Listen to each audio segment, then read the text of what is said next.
The inspiration for Lair was kind of analyzing when we decided we wanted to go original IP and that we wanted to take a break from Star Wars for a while. Really looking at our strength, what can we do well, and what's our passion, what really matches there. And one of the things which was internally pitched at the company really was the whole dragon theme, and I thought about it, interesting, I hate fantasy, so why would I do a dragon game? But if you think about it in the context of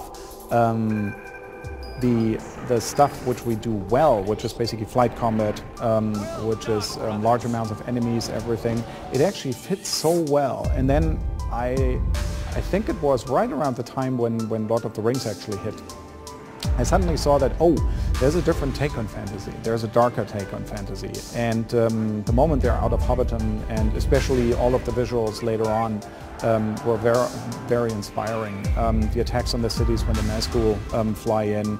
And that really was the element which made it all click for us. And suddenly I saw, well, this is a fantasy which actually I can relate to as a director. So why don't we go along these lines? Why don't we treat the dragons not as the mythical creatures which we know about, but treat them as, say, horses which look like lizards, and treat the people riding them not as the traditional knights, but more of that cowboy feeling, or even more pilot in an Air Force. And all of that really made it fall into place where suddenly it connected, and on a purely gameplay level it always connected perfectly. Also the really good dragon game is still waiting to be made. Lots of people have mentioned Panzer Dragoon, which was great, but it was linear, and that was the only good dragon game ever made, so somebody needs to break that curse. The core story of Lair is being told in missions. So we took quite a textbook entry out of our old games for that, because we just know how to do that very well. Within individual missions though, you've got quite a bit of sandbox type gameplay. Some of them are actually, to be honest, are extremely linear, where basically if you are flying within a canyon, we actually prevent you from ever making it out of that canyon alive, so you actually have to do certain things. But then there's other missions, especially later in the game, where you've got huge fights, and especially the army element on the ground and the ground battles and the seamlessly going from air to ground has a lot of emergent and sandboxy type gameplay, because there's a lot of different ways how you can actually solve missions. We're currently tweaking them, and we're finding out that some people in the company are actually playing the game in a completely different way than I'm playing it, which on the one hand is exciting, it's also a bit scary for QA right now. Our main character is called Roan, and it starts out, the whole game starts out in a very predictable fashion, in the sense that you are within the Sky Guard, you're a burner. Those are the guys who are riding the dragons. They're the Top Gun, the Air Force of the day. And what actually happens is that you kind of get a 9/11 moment where suddenly at the beginning of the game your city is under attack by the enemy. You're absolutely blown away by it, literally and figuratively, and basically your guys launch and the story gets going. But from there, Roan, the character, who starts out really as a militaristic, enthusiastic, but nevertheless pretty much into his morale guy, who basically believes everything that his society is telling him, then throughout the game is starting to challenge these belief systems, because we were influenced a lot by what's going on with the war in Iraq right now. We were influenced by the Vietnam War. We looked at a lot of these scenarios and what really happens, and how things do get twisted around, and how you can see it from the enemy's perspective, and that they actually might have a really good reason for what they're doing there. And those themes actually play quite a big role. We've got a lot of story in Lair, and the character in the middle of the game, and especially towards the end of the game, is a completely different person than he was at the beginning of the game. And I think we have so many twists and massive turns that also the player will be very surprised by it.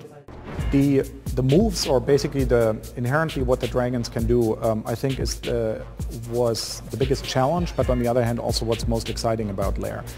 Because what you already have been teased with in the earlier demo, which we had on the abbreviated bridge level there is that the dragons do what you would expect them to do with fire, of course. The obvious stuff. They shoot fireballs. We've got a tiered system of that, which harkens back a little bit to the Rogue Squadron days, where basically you've got large fireballs, you've got medium fireballs, all of that. You've got fire breath, which is very much napalm-like these days. And we've got sticky fire, so basically the fire actually, just like a flamethrower, actually does stick to objects, creatures, and other things. So basically you can set large amounts of things on fire. But then what I think we have as a new thing in there is what we're calling the flight and fight mechanics, which means you will only get low-tier dragons and soldiers with your fire, not much more. Any larger creature in the game, be it on the ground or be it dragons, mid-sized large dragons in air, you have to physically attack. And that you do by locking on, getting into what we call the pursuit mode, where basically you're flying next to them and we're using the 6-axis to ram into them. If you get to the point where you've basically demolished their health enough, then basically you get into this tumble where you fall out of the sky, and that's the dragon fighting mode, where basically you're literally doing a dragon fight. And we're using more traditional fighting game controls there, and that's also where you get combos and where you can unlock combos. So that is one of the things where you build the skill set of your player throughout the game, because by fighting against different types of dragons you gain more and more and more combos, which means you can then go back in the earlier levels and gain more points for that. Our overarching system behind that is the carnage system. You build up through every single level carnage. Huge amounts of carnage, which is counted in tons of carnage. And you want to get as much carnage as possible because we give medals for them at the end of the missions. And we also have online leaderboards where you can actually compare yourself to other people. So all of this ties nicely into each other, and your abilities actually progress with the combos, with certain abilities of your dragons. There are other dragons which you might be able to ride later in the game. So there's quite a bit of progression and player skill sets in there. You can get off the dragons in the sense that you can dismount. Do we allow it anywhere in the game at this point? I don't think so. You can mount the dragons actually a couple of times. So you start out on the ground, basically having traditional ground controls, not like Rebel Strike. Just before that question comes. And so you've got traditional ground controls, and we've got a very close camera. We even have a first-person mode where you can look around. And we're actually using the 6-axis for that. It's quite cool with the motion control. But you don't do much more than traversal in that mode, because you are a pilot. A pilot doesn't have weapons or lots of weapons. Your main purpose is to get onto your dragon and get off the ground. So you're coming from story elements, you are running around, and you've got about 2,000 soldiers running towards you. So it's probably a good idea to get onto that dragon and get up into the air. The enemy in the game is one of the toughest questions to answer, because I can tell you who the enemy is at the outset. The enemy at the outset is, or the background of the world in Lair is that we are on a continent, on a planet, which is threatened by kind of a global warming, which in this case isn't caused by the humans, but in this case is caused by volcanic eruptions in the land. There's a central area called the Darklands, which nobody dares to go to, and which is where the dragons breed in. And those volcanoes have been erupting in there for many, many, many years, and it makes lots of the land uninhabitable at this point. So your civilization is actually are the people who have the last green spots, and they have water. Everybody else on the continent, who actually is a different civilization called the Mokai, you're the Assyrians. The Mokai actually have split from your civilization in the old times because of religious conflict. There were people who didn't believe in the same interpretation of God, so basically they moved into that land, and they are now desperate. They are the enemy at the beginning of the game because they don't get any grains, any food anymore. So that is that 9/11 moment I'm talking about, where basically they have to attack and they have to take you out because they have to steal food. It's essentially about food. That's how the conflict really starts out, but then in the progress of the game, the enemy changes, to say the least. What you've seen right now is a snippet of the bridge level. So that was that. What you can see in the final game is a much larger version of this level, but also a lot of other amazing locales. We've got two very huge cities on the continent which the story is taking place on. So obviously you're going to be in both of them. One of them you will be defending. The other one, in the course of the game, you will be firebombing. There are desert areas out there, very different ones, where basically you will have boss encounters with huge animals. We've got huge elephant-like creatures who are basically carrying troops on their back, which reminds some people of AT-ATs.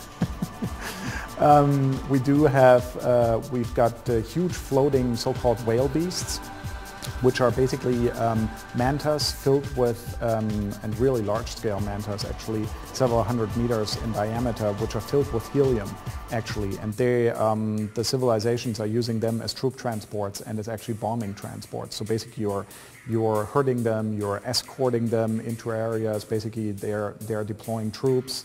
We've got ice areas. We've got, let's see, very lush farmlandy type of things. We've got vegetation out there, so we've got so many environments in there. Just recently somebody was saying, who was playing through the first 5 levels of the game, wow, this is such a huge visual variety. We've got very creepy areas. We've got one ocean area which you encounter where you don't expect it, but suddenly there's this huge head-like stone thing right in the middle of the ocean, which is several hundred meters high and which then comes to life. So lots of lookouts. Lair's story is done in a traditional and completely interwoven into the gameplay way. So basically we've got a mixture of real-time and video cutscenes. Oftentimes we basically play quite a bit of cutscene for a while, then we enter into the game, and actually one of the nice things our new sound system allows us is to carry on the music beyond a video stream, so that basically you don't get that abrupt cutoff, but that we basically transition it over seamlessly, and then the story continues actually during the gameplay. So you've got wingmen, of course, you've got all of other people there, and there's a lot of communication going on the whole time, and we're telling some of the story while you're playing the levels. And I am especially excited about how the music actually came out, because that's a huge part of our old games and was something where we really needed to hit it right with this one, especially because we are doing an epic story with it. And in the end, we were extremely happy of getting John Debney, who was the composer on Sin City and Passion of the Christ, who basically just finished actually recording our score at Abbey Road Studios with the orchestra there. And so we're layering all of that in. And I think John really brings a level of music and of feelings and a palette of feelings to the game, with ethnic undertones in some parts, which is basically very much for that Mokai civilization, and then very traditional John Williams influenced themes for the Assyrian civilization. It really brings the game to life. Lair does feature the community aspect of network platforms. So basically what we have there is, in the game you can go on the Lair message boards, you can message other people. This is something which is coming online now. And you don't have to leave the game for it. We do have leaderboards, and if you've played our past games on the Nintendo systems, you know that we've got a huge replay value system with the medals. And strangely enough, that was carried over into Lair and works quite well, quite frankly. And that just lends itself perfectly to be compared on leaderboards. So all of those aspects actually we support. What we don't have, I'll be open about that, is any multiplayer component. And it's simply, we had this grand vision for Lair, and we always knew that for the very first title we would be lucky if we could get to half of the things which we wanted to do, and I'm pretty happy with it in the sense that we did even more than 50% of those items. But the big ticket item, which always was in doubt, was the multiplayer, and so it's the perfect thing. We know about it for a sequel, so I hope Lair will be successful enough that there will be a second Lair, and that then we'll have very dedicated multiplayer components in there.